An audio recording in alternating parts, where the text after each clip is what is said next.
Hello. Ali എന്നെ ചേട്ടൻ നല്ല വിശേഷം. ഇന്ന് നോമിനേഷൻ കൊടുക്കുകയാണ്. എല്ലാ അനുഗ്രഹവും പ്രാർത്ഥനയും ഉണ്ടാവണം.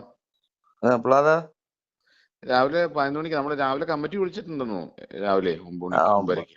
9:30 വിളിച്ചിട്ടുണ്ടെന്ന് നനയ്ക്കാൻ പറഞ്ഞു. അത് കഴിഞ്ഞിട്ട് പോയി കൊടുക്കാന്ന് ഓർത്തിട്ടാ. ആയിക്കോട്ടെ. വേറെ എന്നാ ചേട്ടൻ? വേറെ എന്നാ നല്ല വിശേഷം. പോണു.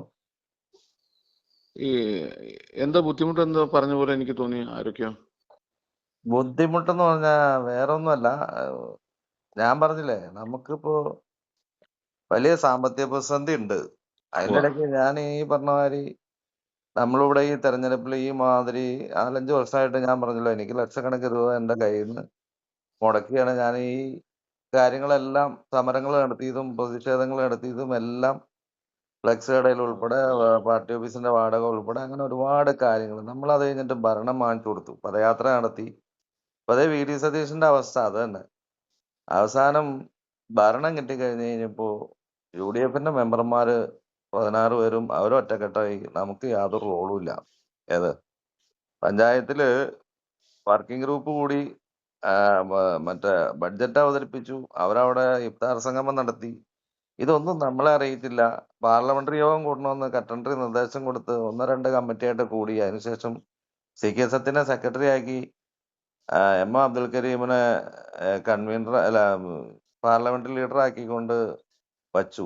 സത്യം പലതവണ കരീമിനോട് ആവശ്യപ്പെട്ടു. അവര് പാർലമെന്ററി യോഗം പോലും കൂടാൻ താല്പര്യപ്പെടുന്നു. നമ്മൾ പിന്നെ എന്തിനാട്ടെ നമ്മളെ കയ്യിൽ നിന്ന് പൈസ മുടക്കി വീണ്ടും ഈ തെരഞ്ഞെടുപ്പ് ഗോതയിലേക്ക് നമ്മളിപ്പോ സ്വാഭാവികമായി നമ്മുടെ മനസ്സ് മടുത്തുപോയി. ഞാൻ അതുകൊണ്ട് തന്നെ ഞാൻ അങ്ങനെ പറയില്ല. അതൊക്കെ നമുക്ക് മാറി എനിക്ക് നിൽക്കാൻ വേണ്ടിയിട്ടൊന്നും ഈ തന്നെയാണ് ഞാൻ ഇലക്ഷൻ തീരുമാനിച്ചേക്കുന്നത്. ഒന്നും അലി മാറിയില്ല.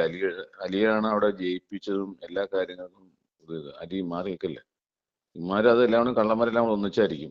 എല്ലാവരും ഒന്നിച്ചല്ലോ. അതിപ്പോ എല്ലാവരും ഒന്നിച്ച്, സത്താർ ഉൾപ്പെടെ, റജി ഉൾപ്പെടെ, കരീമൊക്കെ ഉൾപ്പെടെ സകല എണ്ണം. അതിന്റെ അകത്ത് സി കെ സത്യം പലവട്ടം അവന്മാരുടെ അടുത്ത് പറഞ്ഞു പാർലമെന്ററി യോഗം കൂടണം, അങ്ങനെ പാർട്ടിയായിട്ട് ആലോചിച്ച് പോകണമെന്ന് പറഞ്ഞു. നമ്മള് കട്ടൻട്രി ആയിട്ട് പിടിച്ച് ഒരാൾക്കടെ മാത്രം പിന്തുണയുണ്ടായിരുന്ന ആളെ പ്രസിഡന്റാക്കി. ആ പ്രസിഡന്റ് പോലും അവരുടെ ആ സംഘത്തിനോടൊപ്പം കൂടിയേക്കുക. അത് സ്വാഭാവികമായി നമ്മൾ എന്തിനാ വെറുതെ മനസ്സ് മടുത്തു. അതുകൊണ്ട് നമുക്കൊന്ന് കാണാം കേട്ടോ. നമ്മള് ഈ ഇലക്ഷൻ ഒന്നും നിൽക്കട്ടെ. അത് കഴിഞ്ഞിട്ട് ബാക്കിത്തെ കാര്യം നമുക്ക് ആലോചിക്കാം. ഇതൊന്നും അലി അവിടെ നിൽക്കാതെ അവിടെ മുന്നോട്ട് പോവില്ല. നമുക്ക് നെല്ലിക്കുഴി ഇവിടെ ചേട്ടനറിയാമോ, എന്റെ മണ്ഡലത്തില് 10 വാർഡാ ഉള്ളത്. അതിൽ 9 വാർഡിലും ജയിച്ചു. ഒരു വാർഡിൽ മാത്രം 5 വോട്ടിനാണ് തോറ്റത്. അതായത് മെഷീനിൽ 1 വോട്ടിന് തോറ്റത്. അതുകൂടാതെ 16 ബൂത്ത് ഉണ്ട്. എനിക്ക് 100% ഉറപ്പുണ്ട്, നല്ല രീതിയിൽ നമ്മൾ പഞ്ചായത്ത് ഇലക്ഷനിൽ പ്രവർത്തിച്ച മാതിരി പ്രവർത്തിച്ചാൽ ഒരു 500 വോട്ടെങ്കിലും യു ഡി എഫിന് ലീഡ് എന്റെ മണ്ഡലത്തില്. ചെറുവട്ടൂര് തൃക്കാരൊന്നും എനിക്കറിയാൻ പാടില്ല, നെല്ലിക്കുഴി പഞ്ചായത്തിലെ കാര്യം എനിക്കറിയില്ല. എന്റെ മണ്ഡലത്തില് നല്ല രീതിയിൽ പഞ്ചായത്ത് തെരഞ്ഞെടുപ്പിൽ പ്രവർത്തിച്ച മാതിരി നമ്മള് സ്ട്രോങ് ആയിട്ട് നമ്മൾ എന്തൊക്കെ കാര്യങ്ങൾ അവർക്ക് ചെയ്തു കൊടുത്തതെന്നറിയോ? നമുക്ക് കിട്ടിയ പരിമിതമായ ഫണ്ട് കൊണ്ട് മറ്റേ എന്റെ മണ്ഡലത്തിൽ മാത്രമായിട്ട് ഞാൻ കുറ്റപത്രം ഉൾപ്പെടെ നെല്ലിക്കുഴി പഞ്ചായത്തിനെതിരെ അടിച്ചു കൊടുത്തു, ചിഹ്നം അടിച്ചു കൊടുത്തു, അങ്ങനെ ഒരുപാട് കാര്യങ്ങള് ഓളം ഉണ്ടാക്കി. അവര് പോലും CPM പോലും അവിടെ കലാശക്കൊട്ട് നടത്താത്തപ്പോ നമ്മൾ അതെല്ലാം നടത്തി. ഇതിനെല്ലാം കൈകാര്യം ചെയ്ത് അധികാരത്തിൽ വന്ന് കഴിഞ്ഞപ്പോ തന്നെ പ്രസിഡന്റ് തെരഞ്ഞെടുപ്പ് പോലെ അവരവരുടെ വഴിക്കായി. ഇപ്പൊ നമ്മൾ പിന്നെ എന്തിനാട്ടാ? ഞാന് മനസ്സ് മടുത്തുപോയി. എന്തോരം പൈസ നമ്മൾ ഇതിനു വേണ്ടി. വീടില്ല, ഇപ്പൊ വാടക കിടക്കണേ. അതുകൂടാതെ വാപ്പ എന്ന സ്ഥലം വിറ്റിട്ടാണ് ഇപ്പൊ വീട് പണിയാൻ നോക്കണേ. അതിനും നമുക്ക് ഫണ്ടിന് ഷോർട്ടേജാ.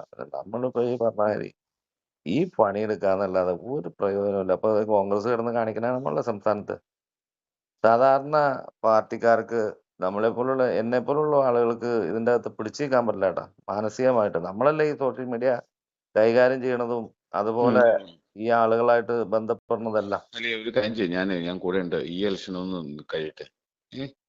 അതിനൊന്ന് ഒന്ന് ചാർജ് ഏൽക്കുകയും വേണം അവിടെ.